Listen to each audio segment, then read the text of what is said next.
What's going on, everybody? Today is the day. We are getting the Civic wagon started for the first time in what I believe is really close to about 2 years. It's been sitting for roughly 2 years.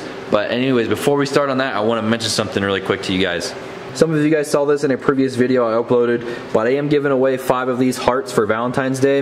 The giveaway is going to end the 31st of this month, so January 31st. If you guys are interested in this giveaway, go check out my website. It has the rules, and same on the Instagram. Basically, it comes down to if you buy some merch, every $5 you spend gives you 1 entry into winning one of those 5 hearts. So I did put some stickers up. They're 10 bucks. Go get some. Free shipping in the US. This giveaway is only for the US. Also, I did add some of the OG shirts, these Metigulous ones, and they are like a pre-order thing, so I did add bigger sizes for you guys. So I got some 2X and some 3X on there for you guys. Now let's go ahead and get started on today's video. So last night I hit up Peng at PFAB, and he is local to us. He had the material to build this D-Series log manifold. That's what we're doing today. Before Carlos gets here, Carlos is working on some stuff at his house, so he's gonna be busy with that while I make this manifold over here. I got all the material over here. It's gonna be a simple little log manifold with these T's and these 90s.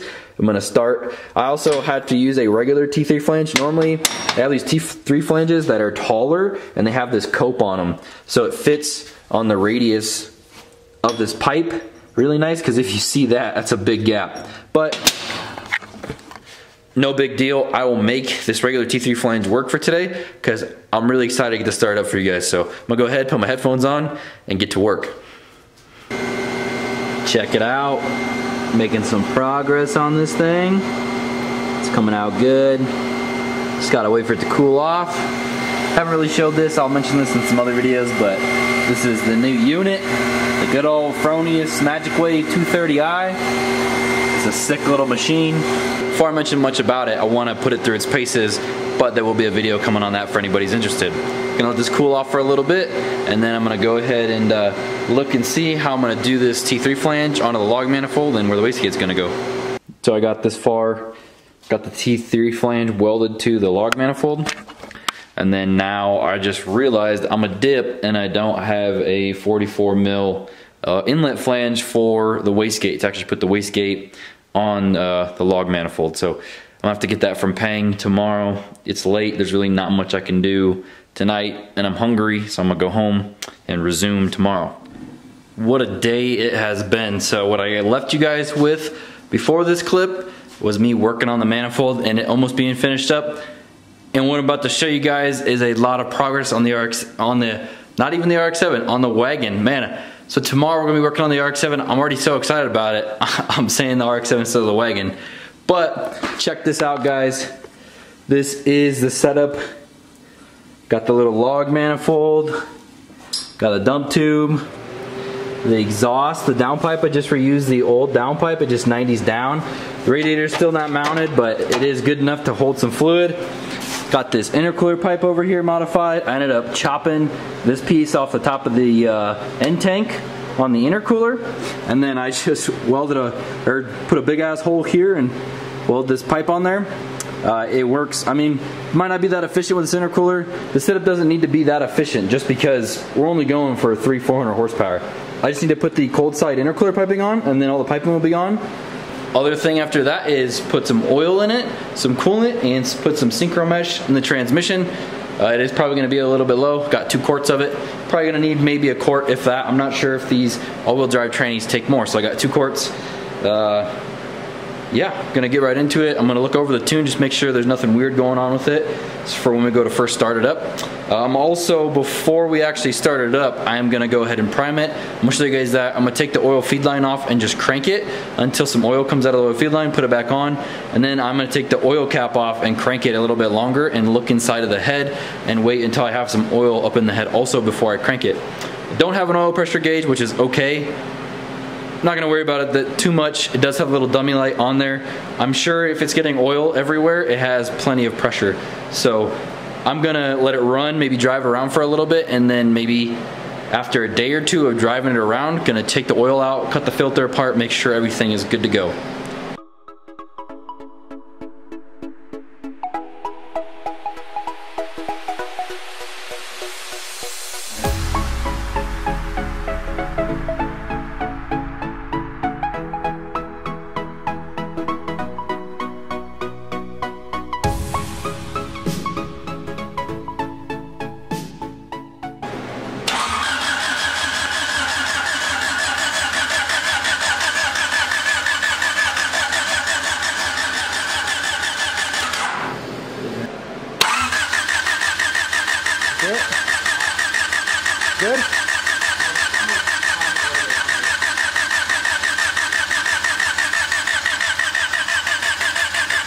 Alright guys, so it is time. It's time to finally start this thing.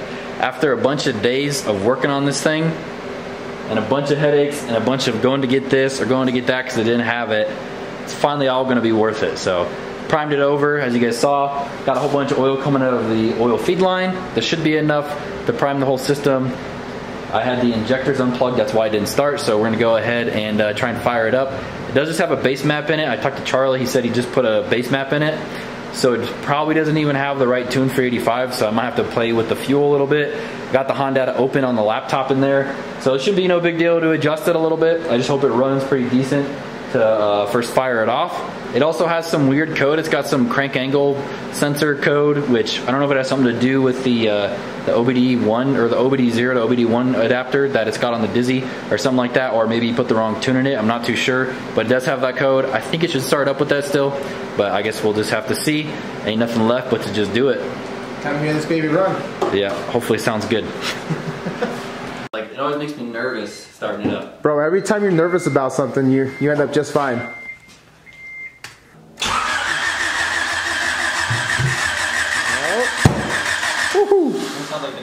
I wonder if the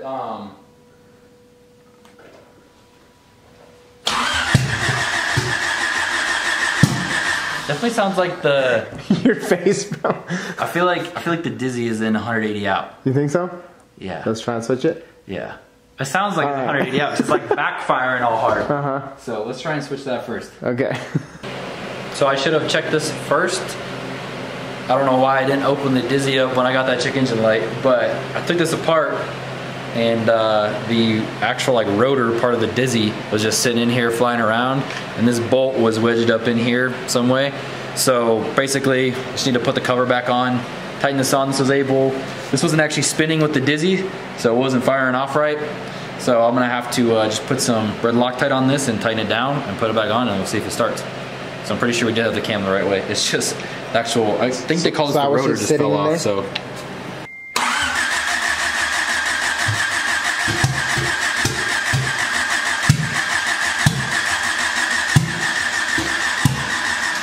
That's pretty bad. I got no error codes though. There are no error codes now? Oh wait, no, there might be. No, see, so still crank angle sensor. So this is, I think, Kyle's old one off his head, so, but for some reason it's missing the actual like plugs on it. For some reason they depinned them from the plug, so I'm gonna just take that plug off of that wire loom and just put it on this one. Should be pretty simple, so. Hopefully this works. Yeah, hopefully it's just a Dizzy issue. All right, maybe fourth time. Fourth time's a charm.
Open the garage a little bit so we don't die.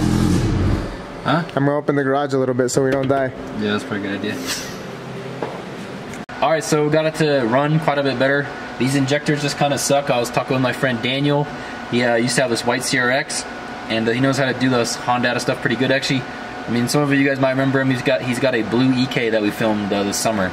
But for some reason, this base map that I downloaded, it had like 0 degrees in it at timing on idle, which doesn't make any sense. So I gave it like 23-ish degrees, 21, like 23 degrees, and then also adjusted the fuel a little bit.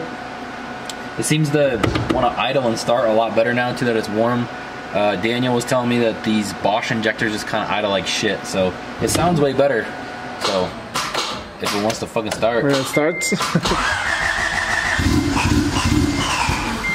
And then now it doesn't want to start. There we go. But yeah, it seems to idle a lot better now. It's not super rich. Daniel was telling me that to get these things to idle decent, they just have to be, they might have to be a little rich, which is all good. It's no big deal. And you gave it more RPM? Yeah, I set the idle screw a little bit higher too. So I have it idling at like 1,000 RPM, so. These injectors just seem like really finicky. Like if you take like 2% fuel out, it might do this weird like surge up and down. So this is gonna be the end of this video, guys. Hope you guys enjoyed it. It's late. Just trying to mess with this thing some more, but I think tomorrow what I'm gonna do is I'm gonna go ahead and put this adjustable fuel pressure regulator on it with a fuel pressure gauge so we can see what the fuel pressure is, because I'm wondering if maybe the fuel pressure is really high and that's why it's doing some weird stuff on idle. But the thing runs good. It seems like it's got oil pressure. How much? I don't know, but it seems all right. Doesn't seem like it's making any weird noises or anything like that. Just gonna, I blew off a couple spots on the head and the block just to make sure. Almost looks kind of weird, just kind of sketched me out a little bit, so let it sit overnight and then maybe start it up and check it again tomorrow, see if they're wet or something. I'm not sure what it is. Hopefully it's all good to go. But yeah, other than that, maybe tomorrow I'm gonna just do that fuel pressure regulator. And then I got a couple little things left we gotta do. We gotta put a blow off valve on it, run some vacuum lines for the wastegate and hook up the electronic boost controller and put a 4-port on it. Before it gets tuned. Brent's not going to be back until the end of this week, so it probably won't get tuned until then, but tomorrow we'll be working on the RX-7 and finishing up the 5-lug stuff for that. So hope you guys are looking forward for that video. Hope you guys enjoyed this video. Let me go down below what you guys think of the wagon. It's going to be sick. Got the clutch adjusted a little bit so we can actually roll it back and forth. Maybe we'll drive it tomorrow. What do you guys think? Let me know down below. Thank you guys. We'll see you in the next one.